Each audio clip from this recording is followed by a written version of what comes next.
I would like to start this video off with a very simple question. What is the first video game that comes to mind for you personally when you see this word? Now, don't think too hard about it. It could be something from your childhood that your grandma kind of blindly bought you for your birthday, something a little more recent that just charmed you with its sheer strangeness, or a game you found on like the 57th page of a Steam Winter Sale and decided to take a little bit of a swing on. Because a few months back, I made a video highlighting 25 different video games across various genres and eras that I personally considered to be obscure, but I tried to make sure they were all games that still held enough quality, in my opinion anyway, to be worthy of your time now. And in so many ways, that video was exactly that. It was the first bundle of titles that came to mind for me, but of course, everyone's experience with this hobby is so different. The things we are exposed to are kind of all over the place. And thus, the very word obscure is highly, and I mean highly, subjective. So today I want to, yet again, take a plunge into the strange ocean of video games together and make for the uncharted depths, because even though I had a great time making that first video, it was difficult for me to whittle my initial list down to those 25 I included.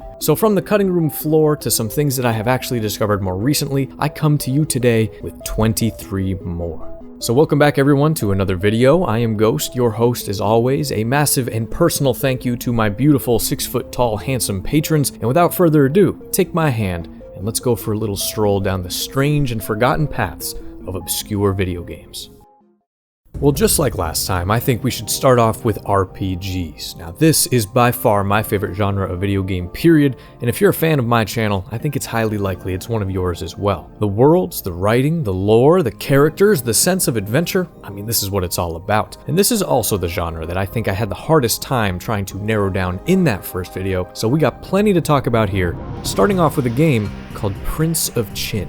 Released back in 2002 on the PC from Chinese developer Object Software, this is a super unique action role-playing game that takes place in ancient mainland China just after the death of China's very first emperor in 210 BC. And here, you take control of a man named Fusu, the heir apparent to the throne. Well, Fusu was actually a very real person in history, but even though there is some non-fictional context, this game is pure fantasy. It's got wizards, magic, and tons of fantastical elements. And I know what you're thinking, because I'm powerful and I can read your mind. This looks like Chinese Baldur's Gate, and I will say that the way Prince of Qin plays, looks, and controls, it's definitely in that vein. However, the combat here leans much more heavily into the A in ARPG. It's very basic action, push-pause battles that are all based around the ancient Chinese philosophy of the 5 phases, otherwise known as the 5 elements. It's not too simple, but it's also not too complex, and I can guarantee you it's different from anything else you have played in this kind of classic RPG format.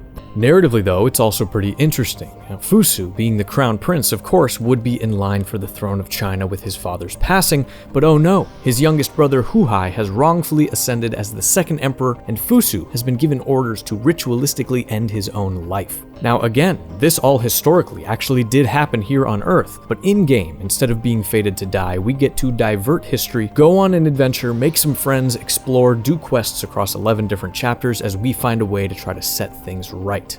Well, of course, this means there's tons of side characters to meet and add to your party that all have very different stories and different abilities in combat, leading to 7 different game endings that depend entirely on how you decide to navigate the narrative and who is in your party along the way. There is an amazing soundtrack here, wonderful artwork, and some of the worst English voice acting that I have ever heard in a video game. I am not kidding. Oh, it seems that they're ready for a fight.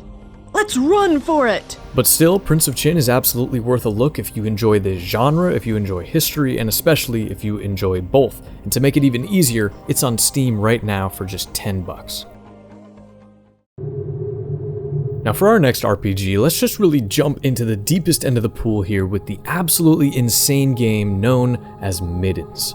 Now believe it or not, this entire thing was made within RPG Maker XP by one person named John Clowder way back in 2012, and the game is totally and completely free for you to download and try yourself right now. And what we have on tap here is one of the most experimental and strange video games you will ever play in your entire life. I mean, just look at it. The artwork, the presentation, the setting, it's all beyond surreal, it's psychedelic. It reminds me of the Beatles' Yellow Submarine movie combined with some Terry Gilliam artwork, as well as several drug-induced nightmares. It is beyond unique and disturbing, but also intriguing and, in my opinion, kind of beautiful. You play as this extremely mysterious character named the Time Nomad, a man with incredible drip that comes from a world that no longer exists. And you find yourself here in a place called the Rift, a sort of junkyard of universes where all these pieces of other worlds or planes of existence are brought along with other surviving individuals from their own, just like you. Well, get this, then all of those pieces of dimensions are knitted together by cosmic silkworms called Vermis, and this gives the Rift this sort of patchwork of different art styles and aesthetics that are honestly a treat to discover for yourself the first time through. Well, in the opening, you meet a talking gun named Genie, who implores you to help cure the Rift of its kind of overpopulation issue, and essentially wants you to murder a healthy amount of the creatures here. Now, I'm gonna be honest, there is very little concrete plot. There is very little that you will understand thoroughly, and there's very little to tell you other than that. But Middens is an awesome and extremely memorable experience. Combat here is turn-based, where the Nomad can shoot his gun or summon 3 different proxies, which are based on the 4 temperaments of the humors, and those guys kind of cast magic and heal for you. You can't see your enemy stats at all, and you have to justify to yourself who you are killing and why. But let me tell you, upon going back through subsequent playthroughs, you just keep finding new little things. It's a good time. Middens certainly isn't the most cozy RPG of all time, but it oozes originality and style, and I think it's a downright fascinating exploration of what an RPG can and should be.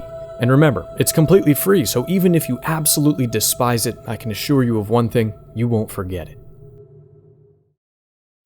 Well, there's nothing more valuable than an interactive experience that you can actually learn tangible real-life skills from, and I think all of us watching this video right now, we appreciate things like healthy challenge, progression, and a sense of accomplishment at the very end of an experience. Well, today's sponsor, Boot.Dev, it takes all of those elements, combines them with a beautiful fantasy theme, and offers up an extremely refreshing way to learn one of today's most applicable and lucrative skills out there, back-end development and programming. Now, when it comes to learning something like the Python or Go languages, I legitimately believe that boredom is the #1 factor and people just kind of giving up before they get any momentum. But Boot here, I mean, just look at it. This is a completely immersive, in the web browser, beautifully designed set of lessons that are built to keep things fun and engaging while also getting you writing a ton of code yourself and quickly. Because dude, the fact of the matter is the only way you really learn programming is by doing it. But in that kind of fantasy vein, Boot.Dev has you earning experience, leveling up, doing achievements, and completing quests. And then perhaps my favorite thing about their service overall, they recognize that not everyone can afford membership, so the entire site is completely free to read and watch in guest mode. So if you have ever in your life thought about learning back-end skills, this is your sign to do so today. Click the link in the description and use code Ghostcharm to get 25% off your first month, or even your first whole year if you use the annual plan. Thank you so much to Boot.Dev for sponsoring this video. I really believe in this service. Now let's get right back to our regular programming.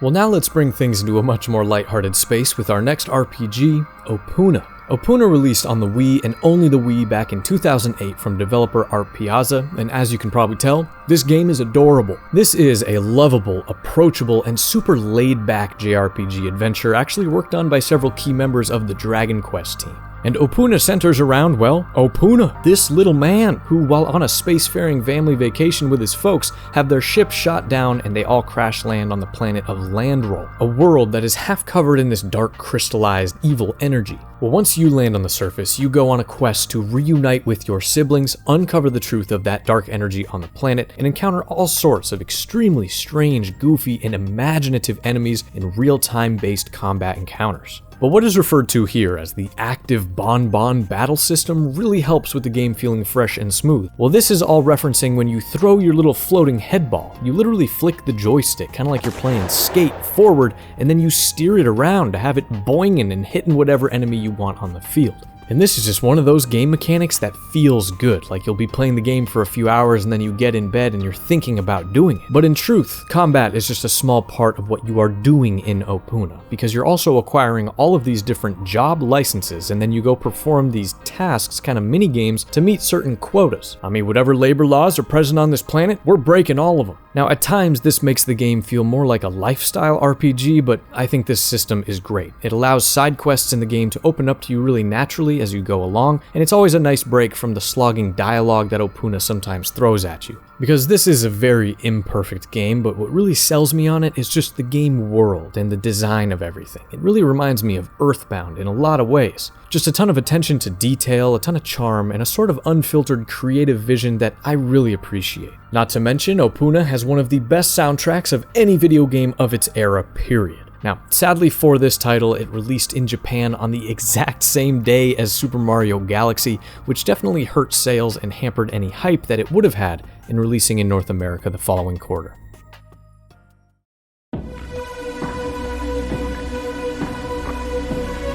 Next up, we have one of the most criminally underrated and overlooked RPGs of all time from Ion Storm Dallas, released back in 2001, Anachronox. This is a sort of Japanese-inspired, turn-based cyberpunk role-playing game with other genre-blending features all over the place. It was developed exclusively for the PC, and just like the other games we have featured up to this point, is absolutely bursting at the seams with originality and fun character design.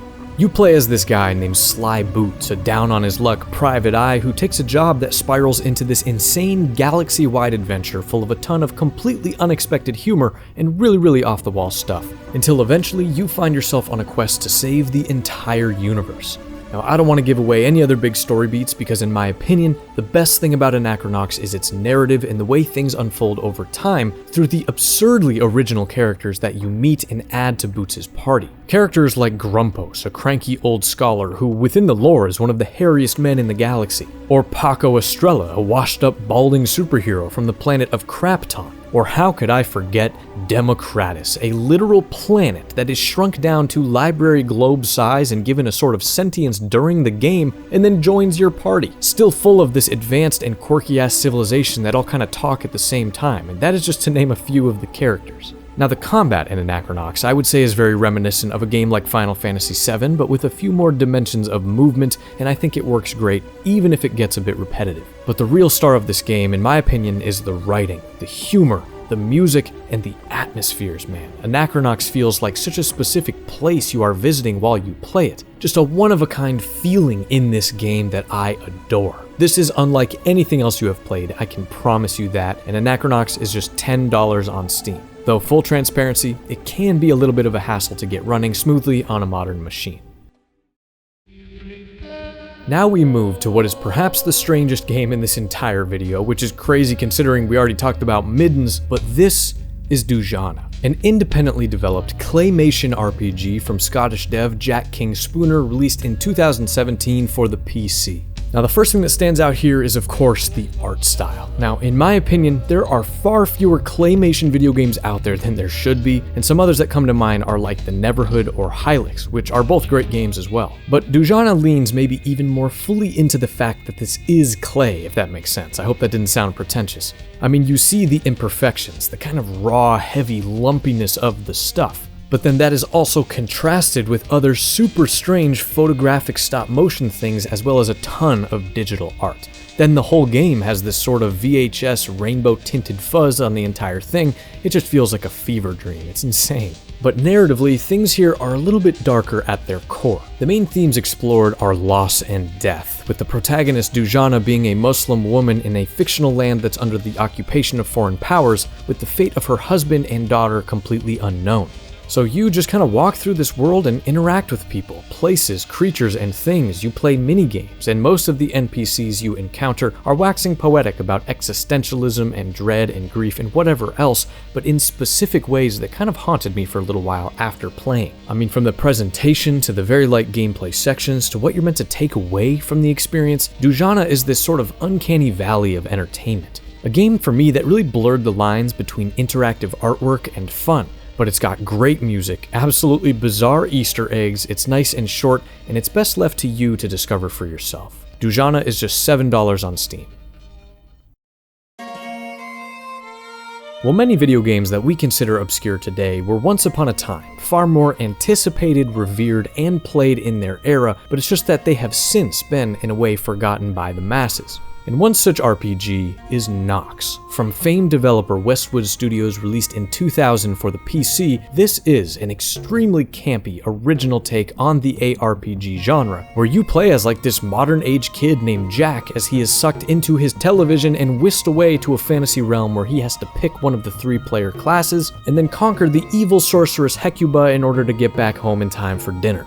Now I know what you're thinking because again, I can read your mind. It's definitely Diablo-like. At first glance anyway, which is pretty fitting because a large part of what put this game into obscurity is thanks to it releasing just a few months before Diablo 2 did. But in my extremely humble opinion, there is a ton that sets Nox apart. I mean, that humorous setup and campy tone for one is really rare for a game in this visual genre. And that simple choice you make in the opening between warrior, conjurer, or wizard, it completely changes the game you are about to play, and I mean completely. Each class, on top of just the mechanical differences, has a vastly different storyline, starting area, allegiances, and unique ending as far as defeating Hecuba. Now this makes Nox beyond replayable and impressively layered as far as making that choice really mean something. No matter who you pick, you are going to come across weapons that can only be used by the other 2 classes, as well as there being entire towns that are hostile or friendly to you based on that choice. And man, it just makes you want to re-roll right at the end credits so you can feel like you've seen everything. There are quite literally 3 separate games to be played, which is insane.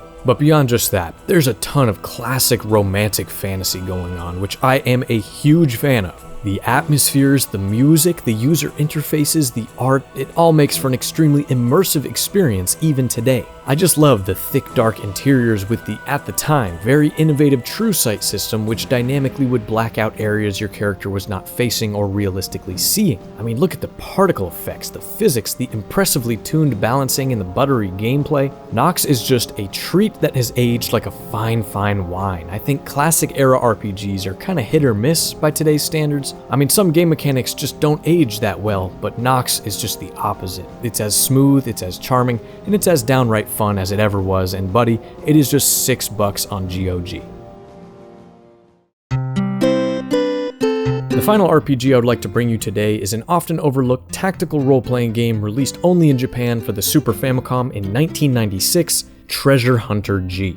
Developed by Sting and published by Square, I guess it's not that shocking to see games that were never released globally fall into relative obscurity. But hey, thanks to the hard work of fan translations, we can all play this thing fully in English right now. Well, what we have here is the rare JRPG where, for me anyway, the story is just not even worth mentioning. Something about a dark king and an ancient dragon. You know, it's generic, serviceable adventure setup stuff that's just good enough. Well, whatever, because this game is all about the characters, the dungeons, the beautiful sprite work, and the combat system. Well, those characters are G-Red, his brother G-Blue, the girl Rain, and the violin-playing, dark mage-esque summoning monkey with a violin named Ponga. Oh my god, I love Ponga. Well, overall, there is a ton in Treasure Hunter G that actually reminds me a lot of Chrono Trigger. The exploration, the setting, the enemy designs, the lack of random encounters, and just the general feel when you with your party are running around the game world. But for me, the combat system is really where this game sets itself apart. Everything takes place on this sort of color-coded grid where the darker and more sinister colored squares indicate a higher level of danger, and thus a higher requirement of action points, which you can see right on the bottom of your screen there, to do things like move, attack, or cast spells. But of course, as you level up and improve your characters, get better gear, your abilities, action point total, this all becomes easier and easier. But I just think systems like this put the player in really fun situations because you simply cannot go in there and mash the attack button. You're gonna get creamed. Every turn is a calculation of some sort, big or small, and generally you can think of it like you either want to stay outside the darker squares as much as possible and try to use ranged attacks, or you're estimating the risk involved in sending one of your characters into these zones of danger while you position the rest of your party accordingly. I will say that this game slows down pretty bad and gets a bit tedious toward the very end, but still, it's a super charming, easy to pick up and play good time, and I definitely think that if it had been released worldwide, Treasure Hunter G would have been a pretty standard household success. The music is very good, the style and presentation are familiar and welcoming, so hey, go emulate this if you're intrigued by old dusty-ass JRPGs like this that were trying to reinvent the wheel over and over again, because Lord knows I just love them. action is a genre of video game that often blends into so many others. Puzzle, RPG, adventure, simulation, so I definitely think several of these could be placed elsewhere in the video, but who cares about these categories, man? So let's start this section off with a super underrated game that I legitimately think everyone watching my channel and this video would probably enjoy, Blade of Darkness. Now listen, we're all well aware of the ongoing epidemic that is the Dark Souls comparison bug, which somehow still rages wildly to this day, but Blade of Darkness, made by Spanish developer Rebel X Studios in 2001 for PC and recently remastered for all consoles, don't shoot me! It definitely feels like a precursor in so many ways to From Software's famous masterpiece. Now the game just looks and feels amazing, especially if you like this era of graphics and especially in the remastered resolution. And right off the bat, you are picking one of 4 available heroes. You got Zoe the Adventurer, Sargon the Knight, Tukaram the Barbarian, or Naglfar the Messenger. All are very, very different in play style and have completely unique starting zones, but regardless of the character you pick, you do end up on the same path a few hours in. And Blade of Darkness is, well, it's dark, it's gritty, it's bloody, it's a classic arcadey romp through a fantasy land that is dominated by an evil necromancer named Dul Garak, who you have to go and defeat with a mythical sword. Now, if you have ever played the Gothic games, I would say this feels a bit like that, just in how your character moves around the space and controls, but holy smokes, there is a modern quality level responsiveness in the combat here. The sidestepping, the rolling, the heaviness of the weapons, they combine to produce an effect that feels immensely satisfying, and I would say downright addicting once you get the hang of it. You of course level up throughout your journey, you get new items, new special attacks, and abilities to kind of diversify your toolkit, which are then executed with button combos, kind of like a beat 'em up or a fighting game, which I think is pretty cool. And I'd be crazy not to mention that this game also features a pretty advanced for its era dismemberment system, where you can actually cut off limbs and then use them as clubs. Blade of Darkness is straightforward, but I would say it's just cool as hell, with startlingly good controls and very engaging combat. It is right now $15 on all platforms.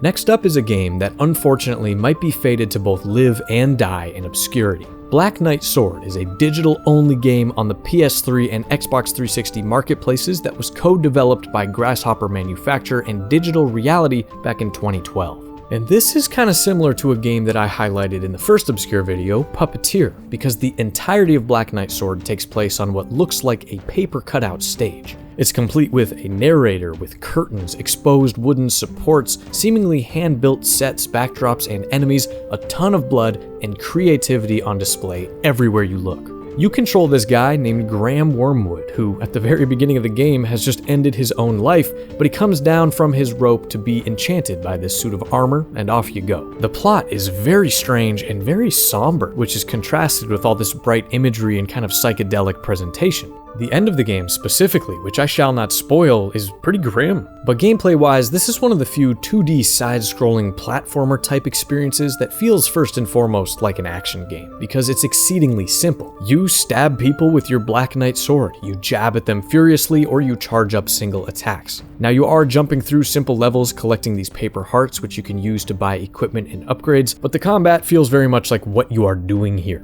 I would say it's a refreshing take on an old classic, if you will. Definitely not innovative whatsoever, but I don't think that's a bad thing. Sometimes playing super familiar, simplistic games with entirely original visual execution is a good time. And Black Knight Sword is exactly that. So I guess get it while you can, and hopefully this game will be preserved on other digital marketplaces in the future. Now there is absolutely nothing obscure about Dragon Ball. Akira Toriyama's lifelong work is one of the most beloved creative properties in the entire world. But did you know there was a Dragon Ball? No, not a Dragon Ball Z, a Dragon Ball action game on the Wii? This, my friends, is Dragon Ball Revenge of King Piccolo. Now it's strange enough to me that there was a Wii exclusive DB title, but it's even stranger that the game was an arcade-style side-scrolling beat-em-up starring Kid Goku when at the time of release in 2009, DBZ had long been the most beloved and most recognizable setting in this franchise, like around the world.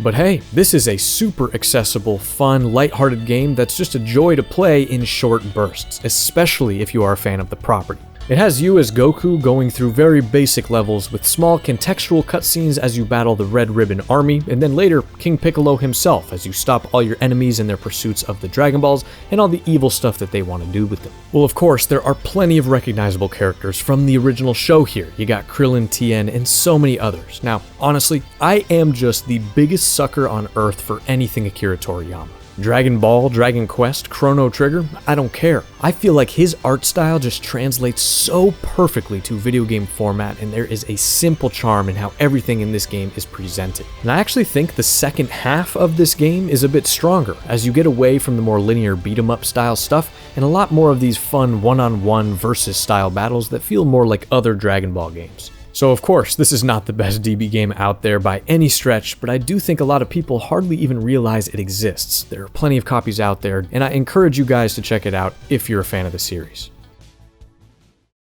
Well, if you have watched a Ghostcharm video before, I think you probably know that I am a huge sucker for the Forgotten Realms D&D setting. I mean, Baldur's Gate, Icewind Dale, Neverwinter, so on and so forth. So today I bring you an oft-forgotten and glazed-over action game in that very universe known as Demon's Stone.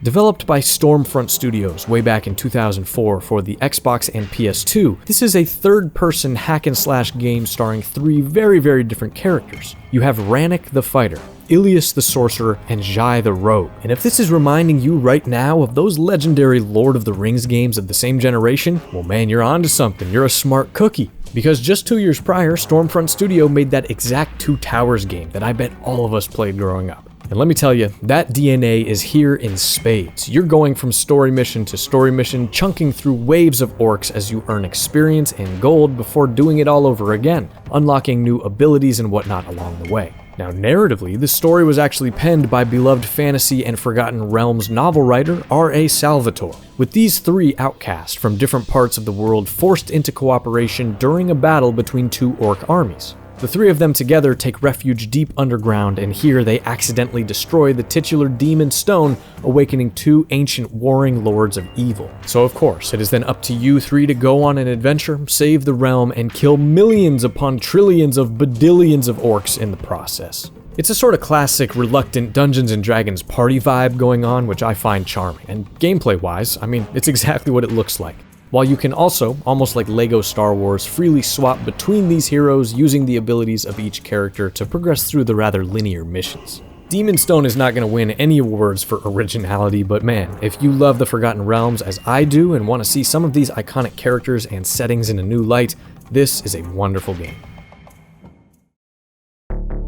I love me some platformers, and this is another genre that had plenty of titles that almost made it into the first video. I mean, if it's 3D or 2D, this is a realm of video games that I think is honestly slept on at large in the current landscape, because most people probably associate the best platformers with earlier generations. So given that, let's start off with the most modern video game in this entire list, Glyph. Developed by Bulvert Games in 2021, this is an absurdly polished, simple, but surprisingly long indie physics-based platformer that I just cannot believe more people haven't played and praised. You control this little mechanical scarab that rolls into a ball Samus style and then jumps, glides, and ground pounds around these really well-designed levels, collecting little shiny gold things along the way, which is, I mean, I love collecting little shiny gold things. Now, there definitely is a little bit of a plot with you trying to assist in uncovering this lost civilization that has been buried in the toxic sand, and there's evil bugs and stuff,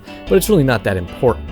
We all know the most vital thing in a platformer is responsive controls, and buddy, Glyph shines in this regard. Your little spherical body carries a certain momentum and weight with accuracy that most AAA platformers just don't get right. There is a beautiful freedom in the way movement feels here in Glyph that is very addicting and lends itself really well to experimentation and trying to get your own natural shortcuts figured out throughout each level. And although it might look kind of difficult akin to something like Monkey Ball, I assure you Glyph is far more forgiving. You can climb up pretty much any surface that isn't sand in this sort of sticky magnetic way, and even when you're up in the air, it still feels like there's like a little bit of room to readjust and stay alive if you've made a mistake. But hey, that does not mean Glyph is easy. There are certainly tough stretches, especially if you're challenging yourself like I like to collect everything in each level, or if you're a psycho and you're trying out the time trials. There are tons of unlockable characters characters with different abilities, almost 100 levels, and honestly, I can't help but think if this was a Nintendo game and instead of a scarab it was like Baby Bowser and his shell or something like that, Glyph would be beloved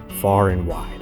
The best platformers out there are about approachable, satisfying, and fun gameplay with far more under the hood than you first expect, and Glyph is exactly that. It's $10 on Switch and Steam, and it's consistently on sale for $2. Now that is absurd value.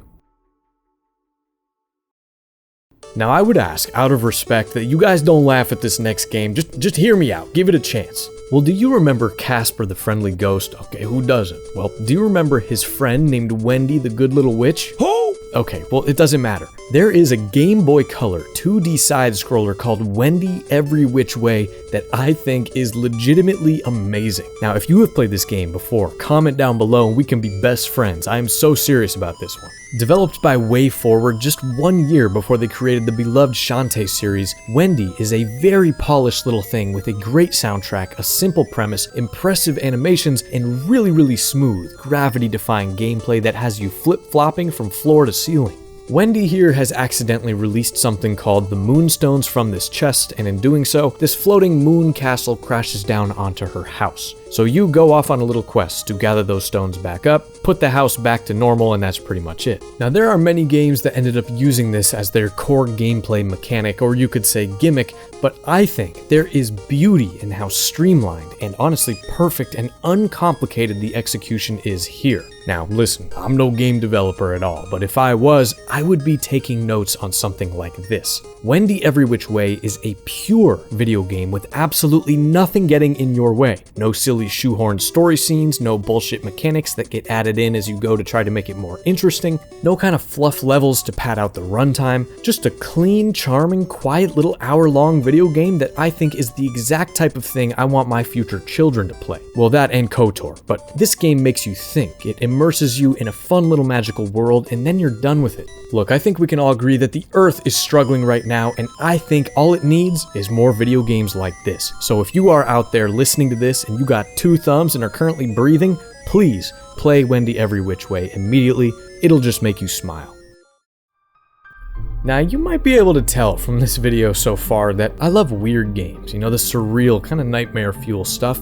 And there is one in this vein that I discovered about 2 years ago that I still haven't stopped thinking about since: Evil Twin Cyprien's Chronicles. A super out there Ubisoft platformer on the Dreamcast and PlayStation 2 from 2001 that has almost a Tim Burton or Chucky vibe to it. You play as this orphan kid named Cyprien who is transported to this nightmarish land after yelling at his talking teddy bear imaginary friend named Lenny about how he's grown up now and doesn't need him or imagination anymore. And this place is called Undabed. It's very much representative of a childhood sense of wonder that is quickly eroding away. You know, typical loss of innocence type stuff. And here, you meet some very colorful characters and go on a quest trying to find out where your Lenny has been whisked off to, while also attempting to regain that magical sparkle of childhood along the way. Now the story is alright, it's enough to be invested at the start, but what really sticks out to me is, of course, the game world. The art design across the board is just sensational. I mean, the user interface, the collectibles, and of course those characters.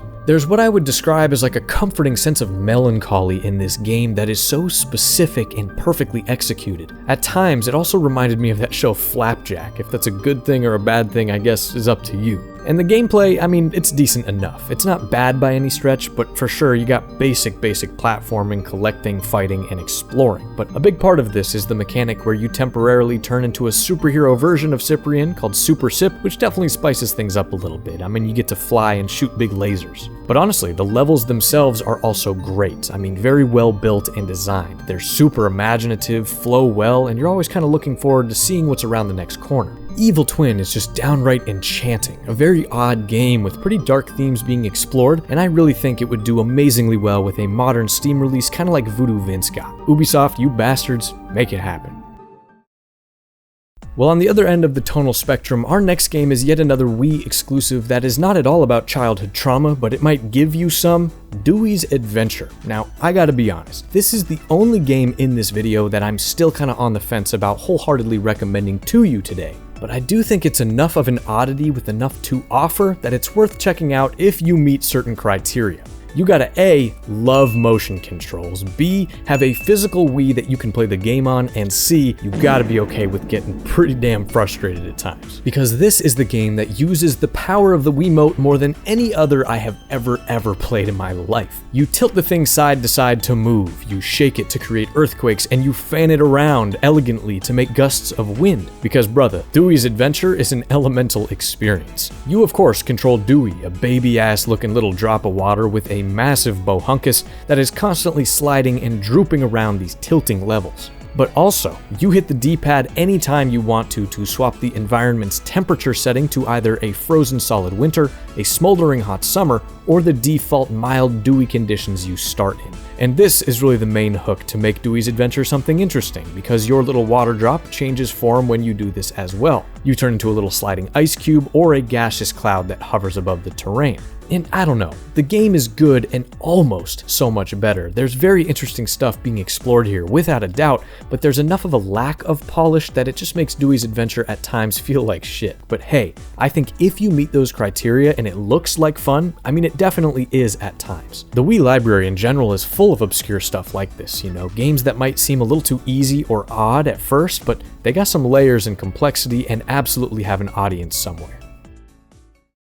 The final platformer of the day is another somewhat recent release, Primal Light, which dropped back in 2020 from indie developer Fat Gem Games, and oh man, this is the definition of a hidden gem. A side-scrolling, sort of prehistoric themed thing that is a true throwback to the retro days of old when platformers were these short, simple, and absolutely punishing experiences.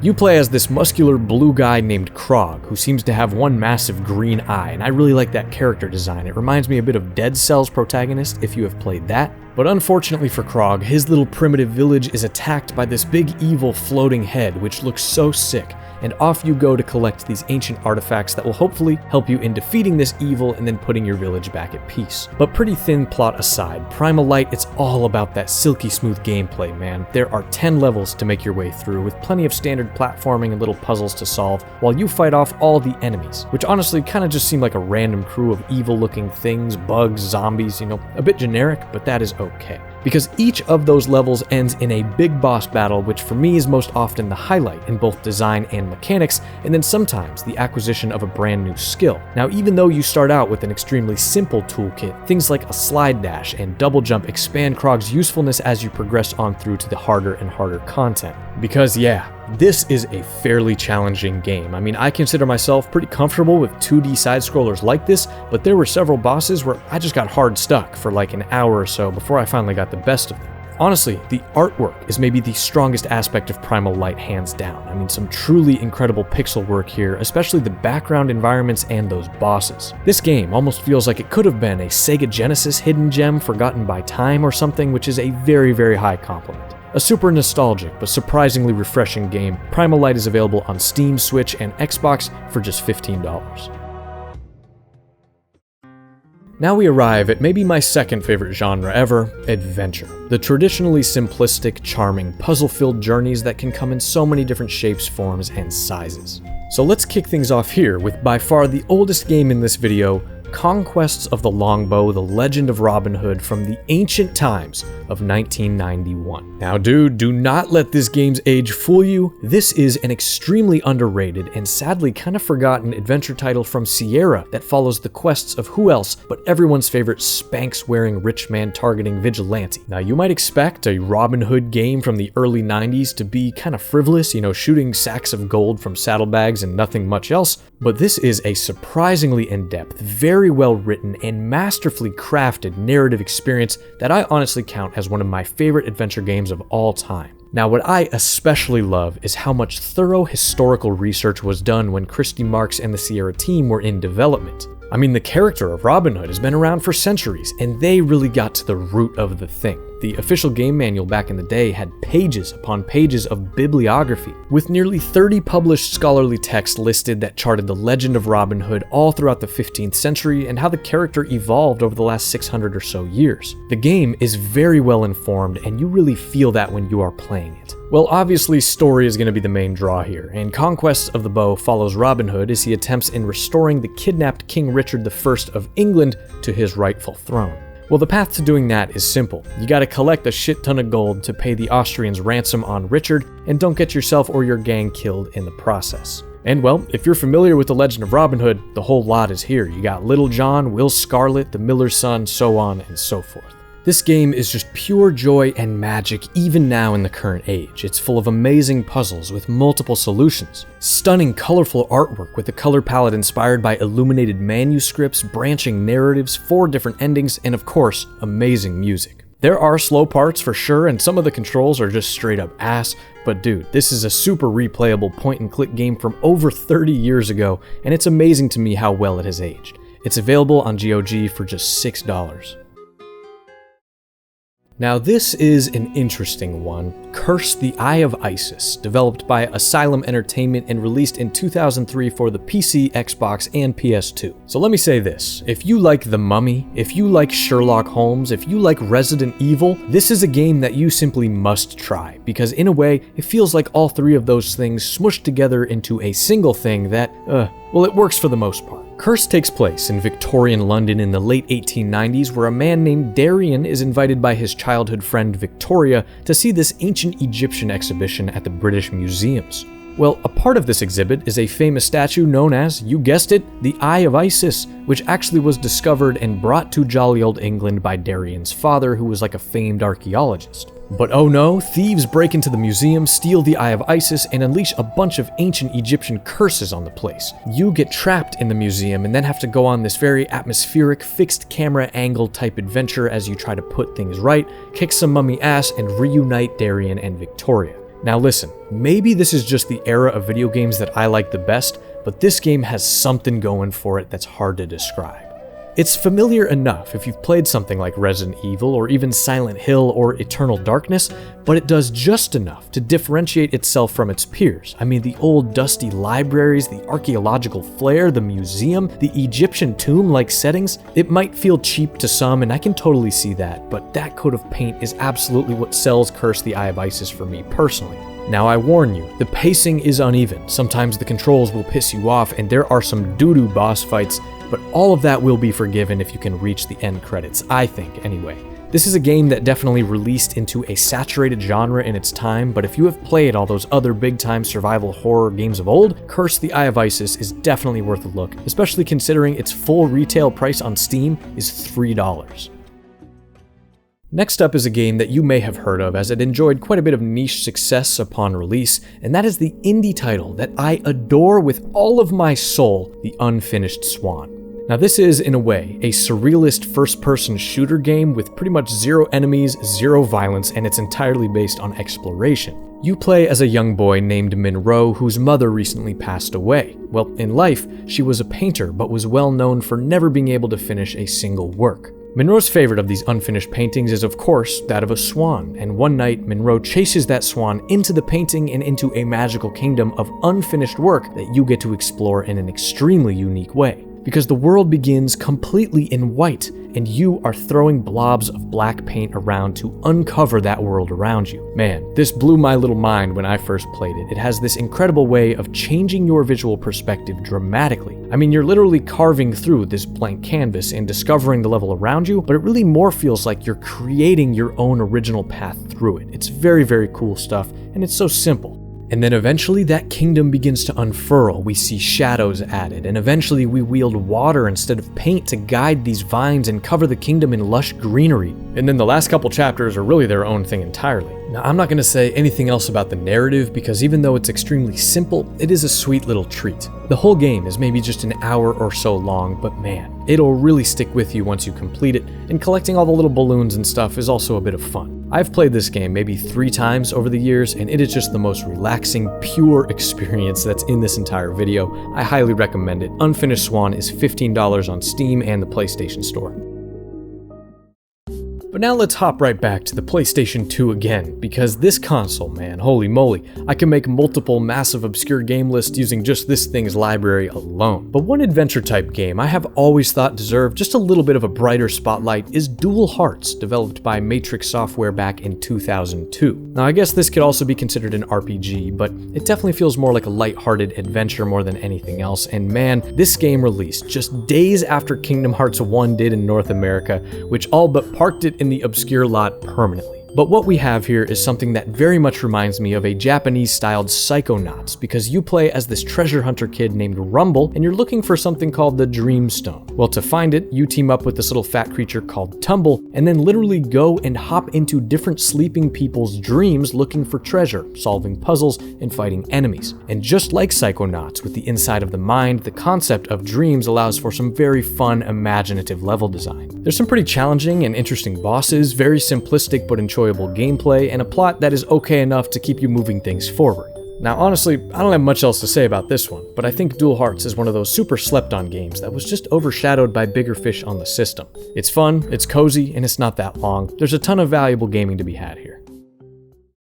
One thing I haven't really highlighted much in either of these obscure videos is puzzle titles, so I want to bring you now one of my favorite Nintendo DS hidden gems period, Henry Hatsworth in the Puzzling Adventure, actually created by EA of all companies back in 2009.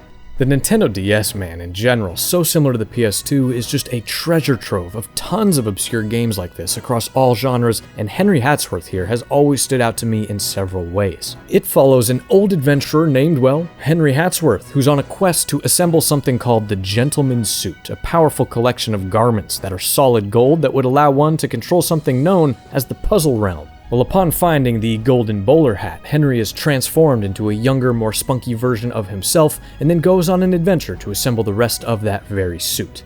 I mean, the story is actually kind of welcome. It's good. It definitely acts as a nice break between the levels, and the characters are super charming and funny. But the gameplay is where the good stuff is here. The top screen of your DS is very much just an action platformer, with linear levels full of enemies for you to slash, treasure chests for you to open, and basic dangers for you to overcome as you make your way to the finish line. But oh man, the bottom screen is a different story. Enemies defeated are transported down here into block form, and on this screen, you just play Puzzle League. Now, if you don't know what Puzzle League is, it's kind of like this whole subgenre of Nintendo original puzzle rules that's been featured in several games. Most famously, I guess, is probably Pokemon Puzzle League, but basically you have to clear blocks by aligning them in rows or columns of 3 of the same color, and the thing is always inching up towards the top. But here, if you don't deal with the enemies permanently on the bottom screen, they crawl back onto the top to haunt you. And the same is true with various power-ups and items. I mean, they're essentially banked down in the puzzle and then activated when you choose to break those blocks.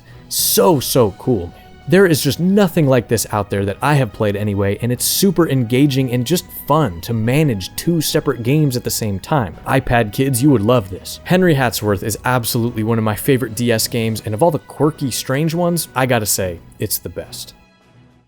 Now finally, to round this thing out, I would like to unearth just 2 strategy games that I think deserve a ton more love. And for the first, we gotta head back to the old reliable PlayStation 2 and talk about a very special game, Ring of Red. Well, when it comes to storytelling styles and settings, I adore alternate history, and here we have a world that explores the possibilities post-World War II of an Allied-occupied Japan, and by Allied, I mean both the Soviet forces and Americans establishing a huge presence in the region. So in Ring of Red, the north of Japan is a purely communist state while the south is a flourishing democracy. And eventually here, things boil over into a Japanese war, which is actually very similar to what the real Korean War was. But this backdrop is great for the in-game narrative. It's centered around mechs, stolen technology, secret tactical conflict that evolves into brutal guerrilla warfare.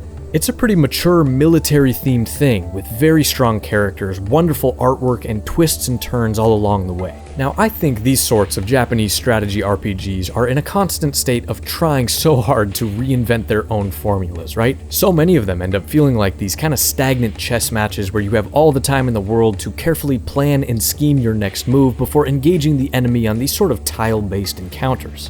because when you actually attack or are attacked yourself, it almost turns into like a total war game, and you are then transported into a real-time battle, complete with the scaled-up mechs, the infantry, and the intensity of a messy, violent skirmish. Now, at first, looking at the UI, it seems very daunting. You know, there's a lot of things to manage, but you do quickly get used to it and end up feeling like a damn tank commander in the field. But there is even more depth to discover when you realize all the different ways you can configure your squads and how to place different roles based on each unit's strengths and weaknesses. Now, if you want a great overview of this game and all these game systems, check out the review Avalanche did here right on YouTube. He does a wonderful job at it. Ring of Red is just a super compelling game, especially given how old it is. The design of the combat is so unique, it's so engaging, and the setting is gritty and realistic. This is a great game. I highly recommend it.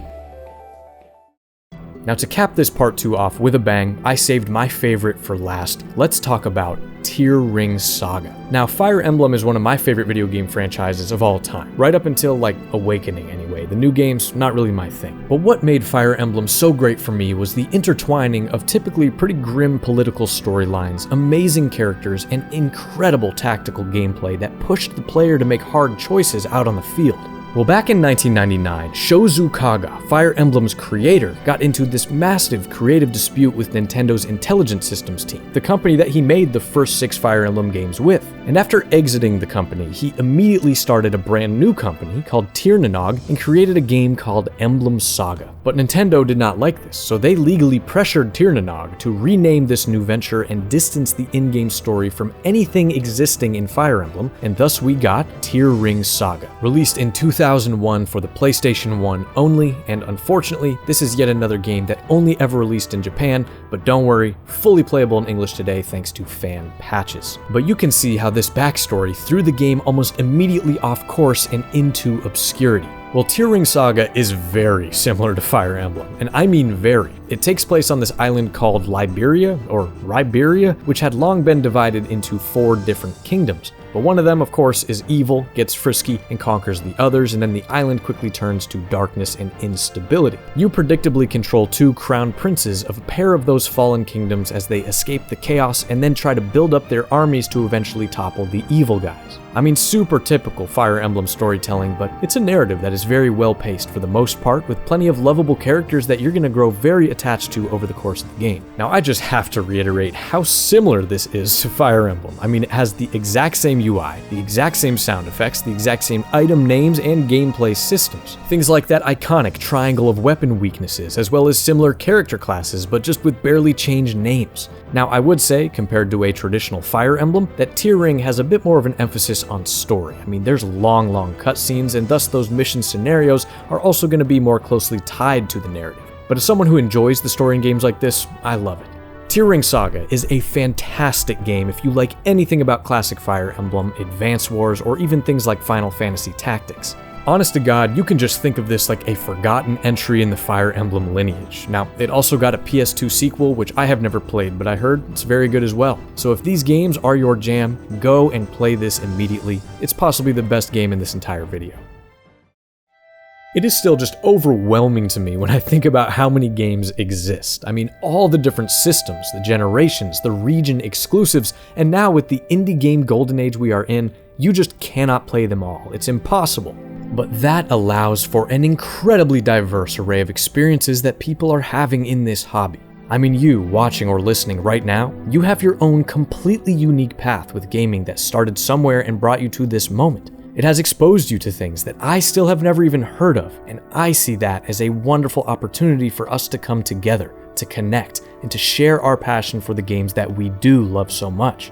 So this marks the very end of part 2, and to be honest, this is probably it for the series. So if you made it all the way to the end, I hope you enjoyed learning about some new games. I hope you enjoyed reminiscing about some that you have already played, or if you just had this on in the background while you worked on something, good job, man, you're doing great. Once again, my name is Ghost. I have been your host as always. Please let me know down below your obscure games that I need to check out.